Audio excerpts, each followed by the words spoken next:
요시야의 아들 여호와김이 유다 왕이 되어 다스린 지 4년째가 되던 해에 예언자 예레미야는 네리야의 아들 바룩에게 주님께서 하신 말씀을 불러주어 책에 받아쓰게 하였다.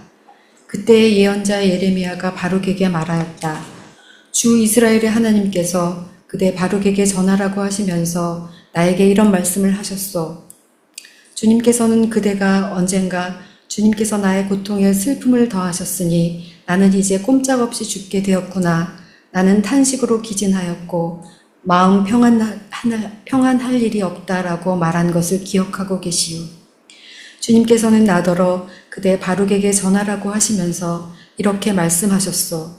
나 주가 말한다. 나는 내가 세운 것을 헐기도 하고 내가 심은 것을 뽑기도 한다. 온 세상을 내가 이렇게 다스리거늘 내가 이제 큰 일을 찾고 있느냐 그만두어라. 이제 내가 모든 사람에게 재앙을 내릴 터인데 너만은 내가 보호하여 내가 어디로 가든지 너의 목숨만은 건져주겠다. 나 주의 말이다. 오늘 말씀의 제목은 바룩 더 큰 것을 구할 필요가 없다라는 그런 제목입니다. 예레미야에서 보면은 끝날 때쯤 됐는데 새로운 인물들이 또 이렇게 나오게 됩니다. 우리 한번 생각해 볼 그런 인물들이 나오고요.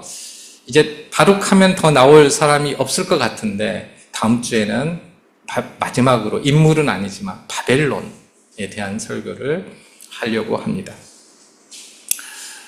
성경에는 주목받지 못한 매우 중요한 인물들이 있습니다. 약간은 이게 모순적일 수도 있어요. 주목받지 못했는데 중요한 인물이다. 근데 분명히 이런 인물들이 있습니다.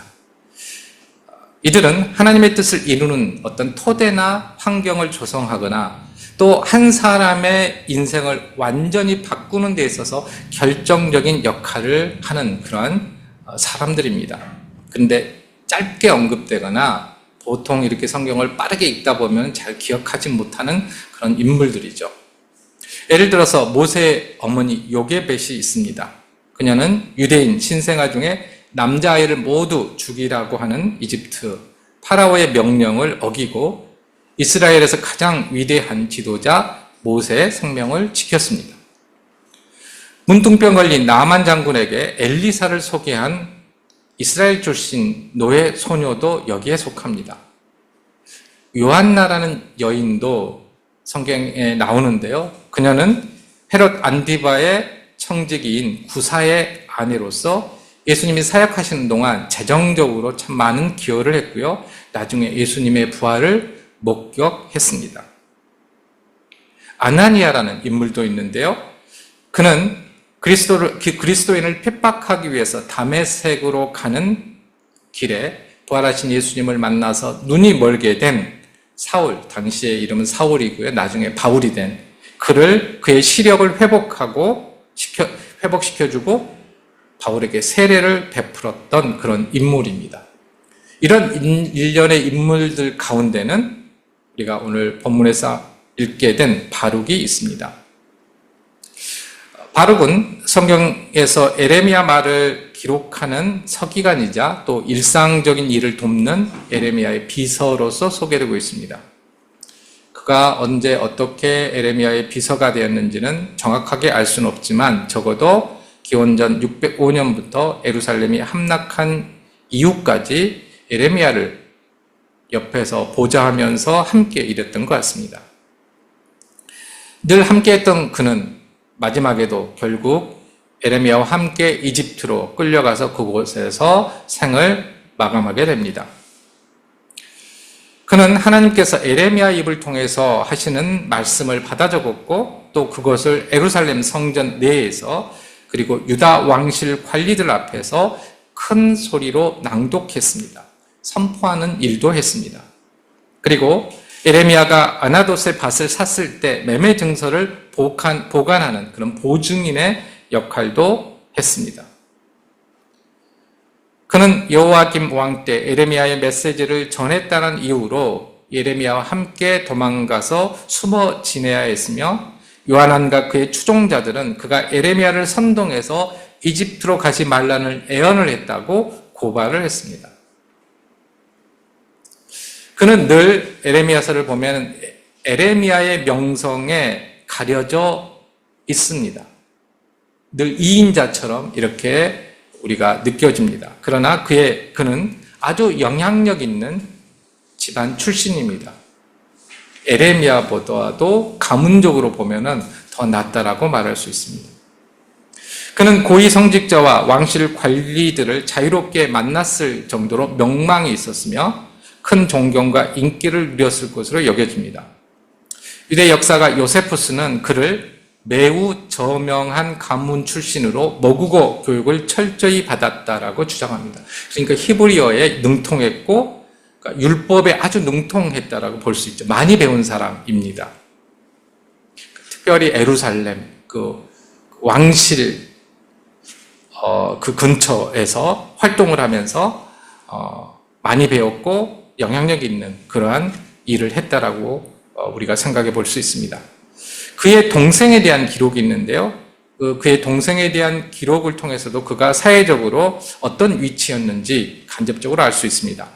에레미야서 51장 59절 이하의 말씀을 보면 바룩의 동생이 소개되는데 그의 이름은 스라야입니다. 스라야. 그는 당시 시드기야 왕 때 병참감 또는 왕의 수석 보좌관으로 이렇게 소개되고 있습니다. 바빌론 유배를 많은 귀족들이 떠나게 됐는데요. 이때 바벨론 유배를 떠날 때 에레미야의 말을 기록해서 가져갔습니다. 그러니까 두 형제의 운명이 끝이 완전 다르죠. 한 사람은 이집트로 갔고 한 사람은 완전히 반대인 바벨론으로 갔습니다. 하지만 같은 사역을 어쨌든 담당하게 됩니다. 그들은 에레미야를 통해서 전하시는 하나님의 말씀을 기록하고 보존하는 역할을 했습니다. 에레미야에서 바룩은 최소한 4번 등장하게 되는데요. 시간적 순서에 따르면 오늘 본문 말씀은 두 번째 기록입니다. 첫 번째 등장은 36장 1절에서 8절에 기록되어 있는데요. 이 기록은, 첫 번째 기록은 오늘 본문의 두 번째 기록과 시간적으로 연결되어 있습니다. 바룩은 여호야김 통치 4년째, 그러니까 기원전 605년경에 에레미야가 불러주는 하나님의 말씀을 두루마리에 받아 적습니다. 그리고 성전에서 백성들에게 읽어주도록 에레미야가 바룩에게 이야기를 하죠. 에레미야가 당시에는 잡혀 있었기 때문에 선포하는 일을 할 수 없었기 때문입니다. 바룩이 에레미야 예언을 기록한 이후에 하나님께서 바룩에게 그런데 위로의 말씀을 건네십니다. 그러니까 첫 번째 하나님의 말씀을 받아쓰게 하시고 그 다음에 이 위로의 말씀을 에레미야를 통해서 바룩하게 하신다는 것이죠. 아마도 바룩도 에레미야와 같이 앞으로 일어날 일들로 인해서 고난을 받을 것을 아셔서 아니면 그것 때문에 여전히 바룩이 고민하고 있음을 아시고 이런 위로의 말씀을 해주신 것 같습니다. 그리고 바룩에 대한 세 번째 기록은 36장 9절에서 32절에 기록되어 있습니다. 여호야김 통치 5년 9째 달에 왕은 모든 백성들에게 금식을 선포합니다. 그런데 이전 1년 전에 바벨론의 느부갓네살 왕이 갈그미스 전투에서 이집트를 패배시켰었는데 이후에 그러니까 이집트에 뭔가 힘을 얻어서 바벨론에게 저항을 했던 왕이 이제 이집트와 바벨론 전투에서 이제 바벨론이 이집트를 이겼습니다. 그 다음에 본격적으로 이제 남유다에 대한 바벨론의 압박이 아주 커졌습니다. 그로 인해서 이제 모든 백성들에게 금식을 선포한 것이죠. 바로 이때 바룩은 이 일이 있기 1년 전에 기록한 두루마리를 고관들 앞에서 그리고 마침내는 왕 앞에서 낭독을 하게 됩니다. 그런데 이 기록한 두루마리, 하나님의 뜻이 적혀있는 이 두루마리를 듣고 왕은 이 모든 것을 불태워 없애버리고 또 없애게 하고 에레미야와 바룩을 체포하라고 명령을 합니다. 그런데 하나님께서는 다시 에레미야를 불러서 먼저 번 말씀에 더 추가해서 적게 하셨습니다. 이번에도 바룩은 에레미야가 불러주는 대로 다시 남유다의 심판과 구원에 대한 말씀을 기록했습니다. 막는 자와 계속 그 일을 하나님의 뜻대로 그 뜻대로 일을 행하시는 하나님과의 이 싸움, 하나님 멈추시지 않는 하나님, 이 사건들을 통해서 멈추시지 않는 하나님을 우리가 볼 수 있습니다. 마지막으로 그는 바룩은 에레미야와 함께 이집트로 강제로 끌려가는 사건에 등장하게 됩니다. 43장 1절에서 8절까지의 말씀입니다. 그 후로 그가 어떻게 되었는지 성경은 말을 하고 있지 않습니다. 그런데 그에 대한 에레미야서의 기록을 보면 그가 에레미야의 서기관과 비서로서 활동한 이후에 죽을 때까지 거의 에레미야와 비슷한 고난의 삶을 살았다는 것을 알 수 있습니다. 만약에 바룩이 없었다면 에레미야는 그의 사역을 아마 해낼 수 없었을 것입니다. 우리가 지금 읽고 있는 에레미야서의 대부분은 바룩에 의해서 기록되었다라고 볼 수 있습니다. 그렇다면 바룩이 한 일은 결코 과소평가될 수가 없습니다. 오히려 그가 한 일에 비해서 그가 합당한 명성을 얻지 못했다라고 할 수 있습니다. 인간적인 관점에서 보면 매우 실망스럽지요. 자신도 에레미야 못지않게 고생했는데 모든 영광을 에레미야가 받는다고 생각할 수 있습니다. 늘 2인자라고 생각할 수 있습니다. 물론 바룩이 이렇게 생각했다는 것이 아니고 인간적인 관점에서 보면 그렇게 생각할 수도 있다는 것이죠. 주변에서 그렇게 이야기할 수 있습니다. 바룩은 하나님을 대적하는 요아kim 왕과 그를 따르는 백성들에게 직격탄을 날리는 말씀을 기록합니다. 그런데 기록하는 것으로 끝나는 것이 아니라 그 말씀을 성전 앞에서 선포해야 되는 임무를 부여받습니다. 이 압박감 우리가 좀 상상해 볼 필요가 있습니다. 하나님의 말씀입니다. 지금 왕과는 정반대의 지금 이야기를 하고 있습니다. 에레미야 선지자를 통해서 한번 듣죠. 근데 그 말씀을 다시 기록합니다. 그리고 기록한 말씀을 다시 선포합니다. 이 말씀을 선포했을 때 지지해 주는 사람보다는 당신은 반대하는 사람, 특히 왕부터 반대를 했기 때문에 그 압박감은 정말로 적지 않았을 것입니다. 신변의 안전을 보장받을 수 없는 상황이었을 것입니다. 그래서 이제 첫 번째 두루마리를 기록하고 선포하기까지 약 1년의 시간이 걸립니다. 그 사이에 바룩의 심정은 어떠했을까요? 오늘 본문 말씀에 그의 심정이 고스란히 담겨져 있습니다. 3절 말씀입니다. 주님께서 나의 고통에 슬픔을 더하셨으니 나는 이제 꼼짝없이 죽게 되었구나. 나는 탄식으로 기진하였고 마음 평안할 일이 없다. 이 말씀 앞에 개역 개정 성경에서는 일찍이라는 단어가 있고요. 세번역 성경은 언젠가라는 단어가 첨가되어 있습니다.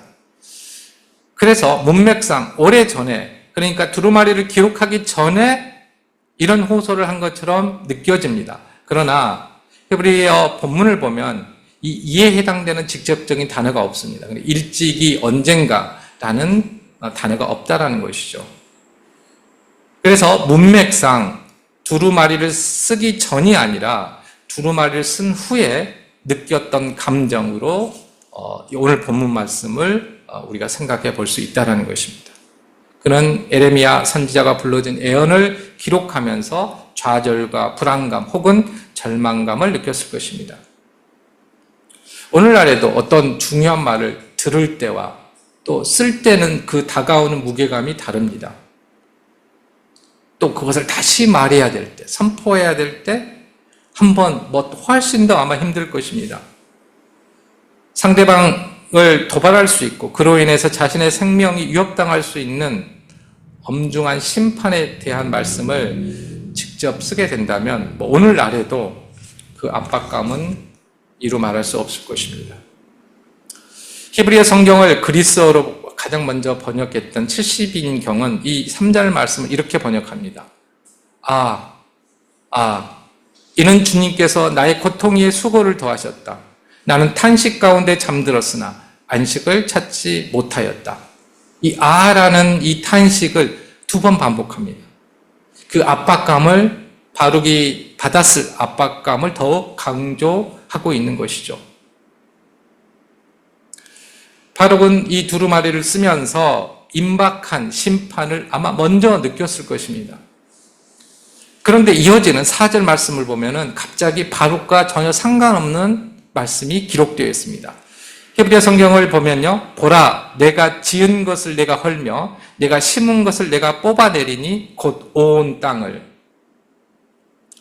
이 말씀은 하나님께서 그의 백성을 심판하시는 일이 매우 고통스럽다라는 이야기를 하시는 것입니다. 지금 바룩의 어떤 탄식을 적고 있는데 그 다음은 하나님의 탄식이 기록되어 있습니다. 하나님의 고통이 기록되어 있다는 것입니다. 바룩이 앞으로 일어날 일 때문에 고통스러워한다면 하나님께서는 얼마나 고통스러우실까 그 심정을 말씀하고 있습니다. 바룩도 고통스럽겠지만 본인이 직면한 그 상황, 이스라엘 민족이 멸망하는 그 상황, 거기에 직면하기가 고통스럽겠지만 자신이 지은 것을 헐며 심은 것을 뽑는 고통과는 비교할 수 없을 것입니다. 그러나 이 말씀은 바룩이 하나님 저 힘들어요. 이렇게 말하니까 하나님께서 나는 더 힘들어. 이렇게 말하면서 바룩의 고통을 덮으시는 것은 아닙니다. 지금 하나님께서는 출애굽부터 시작해서 거의 1000년 이상 한 민족을 세우고 심으려고 했던 그 일이 무산되는 것을 지금 보고 계십니다. 오늘날에도 가끔씩 그 농산물 파동이 나면 밭을 갈아 엎는 농부들이 있습니다. 농사 몇 개월, 대부분 몇 개월 지은 농사를 갈아 엎는 것도 엄청 고통스러울 텐데요. 1000년 동안 농사한 것을 갈아 엎는다라고 생각을 하면 그 고통은 우리가 상상할 수 없을 것입니다. 하나님께서는 바룩의 고통을 이해하십니다. 그런데 하나님의 고통은 바룩이 고통받는 이유와는 다릅니다. 하나님께서 모든 악과 회개하지 않는 사람들을 심판하시고 멸망시키십니다. 하지만 많은 사람들이 오해하고 있는데요. 이 말씀은 굉장히 중요합니다. 악인이 멸망하는 모습은 하나님께 기쁨이 아니라 큰 고통과 슬픔이라는 것입니다. 그러니까 정의의 하나님은 악인이 심판받는 것을 기뻐하시고 좋아한다라고 생각을 하는데 말씀을 읽어보면 그렇지 않다라는 것입니다. 악인들이 회개하지 않고 멸망하는 모습을 기뻐하시는 것이 아니라 고통스러워하시고 슬퍼하신다는 것입니다. 그래서 하나님께서는 역사적인 심판이 임박한 상황에서도 어떻게 해서든지 자비를 베풀기를 원하십니다. 그게 우리가 악한 제국이라고 알고 있는 바벨론에 대해서도 그렇다는 것입니다. 그 이야기는 다음 주에 하겠습니다. 이어진 5절 말씀에서 바룩에게 하나님께서는 책망과 더불어 복을 약속하십니다. 하나님께서는 바룩에게 너는 너를 위해 큰 것을 구하느냐? 구하지 말라라고 말씀하십니다. 하나님께서는 바룩이 에레미야의 비서로 일하면서 마음속에 품고 있었던 어떤 야망을 꾸짖고 있습니다. 앞서 말씀했던 것처럼 그가 가문도 좋았고 능력도 뛰어났습니다. 그런 그가 마음속에 품고 있었던 큰 것은 무엇일까요? 문맥상 그는 개인적으로 더 높은 지위나 성공을 추구했을 수 있습니다. 자신의 동생처럼 그 왕궁에서 중요한 역할을 맡고 있었습니다. 힘들고 위험한 에레미야의 비서보다는 보다 안정적이고 존경받는 지위나 역할을 원했을 수도 있습니다. 또한 에레미야가 심판과 멸망을 경고함에도 불구하고 더 나은 미래나 안전을 원했을 가능성이 있습니다. 그리고 에레미야와 같이 특별한 선지자와 고통을 내가 받고 있지만 아주 특별한 선지자와 가까이 지내며 하나님의 말씀을 기록하는 것에 대한 하나님의 특별한 가시적인 축복과 영적인 보상을 기대할 수 있습니다. 예를 들어서 아주 탄압받는 야당 지도자의 비서, 명분 있고 멋져 보이잖아요. 힘들어도. 근데 거기에 대한 어떠한 보상, 칭찬 이런 것을 기대할 수도 있었을 것입니다. 그러나 하나님의 관점에서 보면 여호와의 김과 시드기야 왕적에서 고위 관직을 얻는 것은 성공이 아니라 멸망의 길입니다. 똑같이 오늘날은 마찬가지죠. 어떤 정부에서 뭘 하느냐가 굉장히 중요합니다. 어떤 사람과 뭘 하느냐가 굉장히 중요합니다. 그 직책이 아무리 명예롭고 중요한 일이라고 할지라도 누구와 함께 하느냐에 따라서 그것은 영광스러운 자리이기도 하고 부끄러운 자리이기도 합니다. 성공의 자리이기도 하고 멸망의 자리이기도 합니다. 만약 그가 어떤 고위 간직, 시드기야 왕의 아주 가까운 사람이 되었다면 바벨론이 예루살렘을 점령했을 때 죽거나 포로로 끌려갔을 것입니다. 더 안정된 미래, 힘든 일을 한 대가로 얻은 물질적인 복과 영예, 이것은 사람들에게는 큰 일이지만 하나님께는 하나님의 말씀을 기록하고 선포하는 것이 큰 일입니다. 그래서 하나님께서는 4절에서 너는 너를 위해 큰 것을 구하느냐 구하지 말라고 하십니다. 이 말씀을 달리 말하면 비록 고통스러운 고난을 받을지라도 에레미야를 도와 하나님의 말씀을 기록하고 선포하는 이 일이 큰 일이다라고 하시는 것이죠. 그러면서 인간적인 관점에서 보면 굉장히 인색해 보이는 약속을 하십니다. 히브리 성경에 따르면 이렇습니다. 내가 네 생명을 네가 가는 모든 곳에서 전리품으로 주리라. 생명을 전리품으로 준다라고 이야기하고 있습니다. 전리품이 뭐죠? 전쟁에서 승리하며 얻는 물품입니다. 그러니까 앞선 말씀과 연결해서 해석하면 심판 때에 모든 사람에게 재앙을 내릴 텐데 다른 것은 모두 잃게 되더라도 너의 생명은 마치 전쟁에서 얻게 되는 전리품처럼 얻게 될 것이다 라는 것입니다. 다 잃는다고 할지라도 너는 생명을 얻게 될 것이다. 그런데 전쟁에서 생명을 구하는 것만큼 더 큰 복이 어디에 있겠습니까? 그런데 에레미야서를 보면요, 하나님께서 바룩에게 약속하신 것과 똑같은 복을 준 사람이 있습니다. 이미 한번 설교한 인물인데요. 39장 18절 말씀인데요. 오히려 내가 너를 반드시 구해서 내가 칼에 죽지 않게 하겠다. 내가 나를 의지하였기 때문에 내가 너의 생명을 너에게 상으로 준다. 나 주의 말이다. 한 사람에게는 상으로, 바룩에게는 전리품으로 준다고 했습니다. 바로 이디오피아 출신 왕궁 내시로 에레미야를 도왔던 에벳멜렉입니다.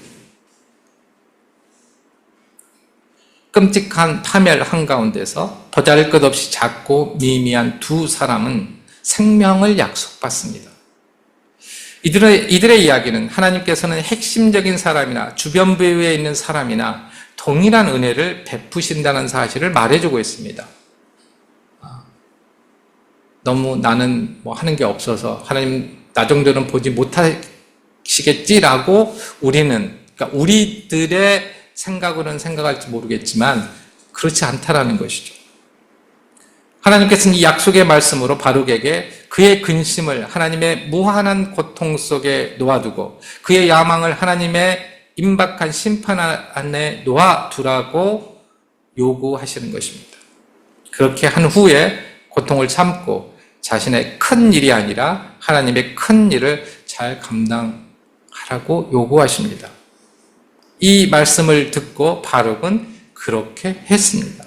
성전에 가서 받아 적은 말씀을 선포했습니다. 바룩의 이름의 뜻이 복 받은 자라는 뜻입니다. 사랑하는 성도 여러분, 하나님께서는 예레미야도 또 에레미야 같은 사람도 바룩도 바룩과 같은 사람도 모두 필요로 하십니다.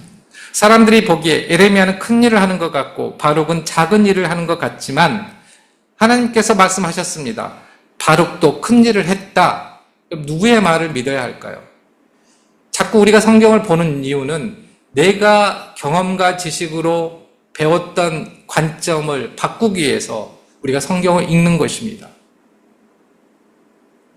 어떤 일을 하나님께서 큰 일이라고 말씀하시는지 우리는 기억해야 됩니다. 그리고 우리의 삶에 그것을 적용해야 합니다.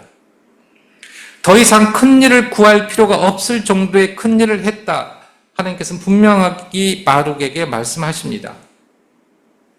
그래서 그는 그의 이름의 뜻과 같이 복받은 사람, 이 대라고 부모님이 이름을 지어주셨겠지만 실제로 복받은 사람이 된 것입니다. 그렇다면 우리는 바룩처럼 전쟁 중에도 여러 가지 우리의 삶의 어려움과 고통 중에도 생명을 전리품으로 받을 수 있는 복받은 사람입니까? 그렇습니다.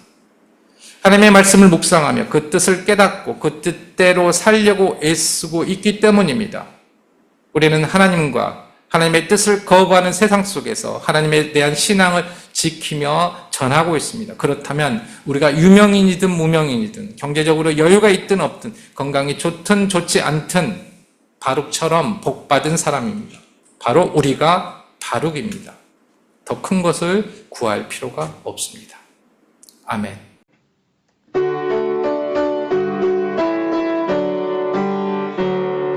주여 우리 축복하소서. 당신의 평화를 주소서. 우리 위에 주의 손으로 주여 잡아주소서. 어두운 세상